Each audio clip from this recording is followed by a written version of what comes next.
Hey everybody, Darren here. First of all, thank you for taking the time and having the desire to help with communion at Eastlake Sammamish on Sundays. It's really important to reflect on and know that people who've been going to our campus for a while probably will participate in communion for the first time over the next few weeks as we go through this series, Ancient Future Faith. And you're a part of that, so thank you for doing that. My intention and my goal with this quick video is to give you some visuals on what to expect and also kind of an order of what you can know to expect on Sundays. So first, at each service, the 9:30 service and the 11 service, we'll have 4 total volunteers at each service.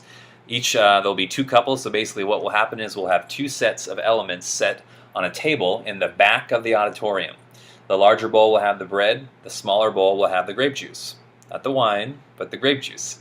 So, at the end of service, after the message has played, there will be an invite for you to get up from your seats where you're at and go to that table and grab the elements to prepare for communion.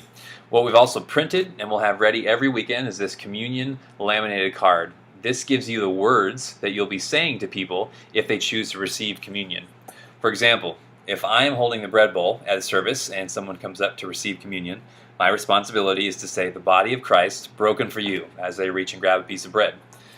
Also, if I'm holding the grape juice bowl that day and they take the piece of bread and they go to dip the bread into the grape juice, my responsibility is to say the blood of Christ shed for you.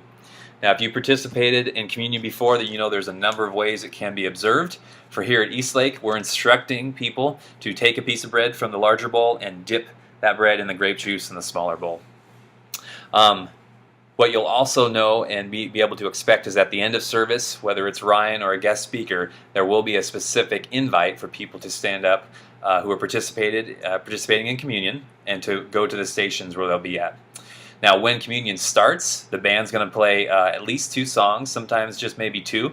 What you'll also see in the auditorium is there's going to be an area for people to light a candle as part of their prayer, or also they can just stay in their seat where they're at and listen to the music or even sing and participate in the song. So much like everything else here at Eastlake, you can participate as much as you want. There's not going to be any weird pressure to have to do communion or have to light a candle. It's just going to be options for people to choose to respond to the message.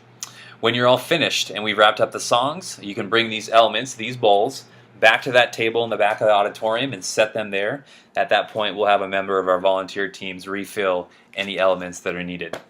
So, just know that I'm praying for you, and I'm very excited that you folks are all part of this intentional season that we have at Sammamish.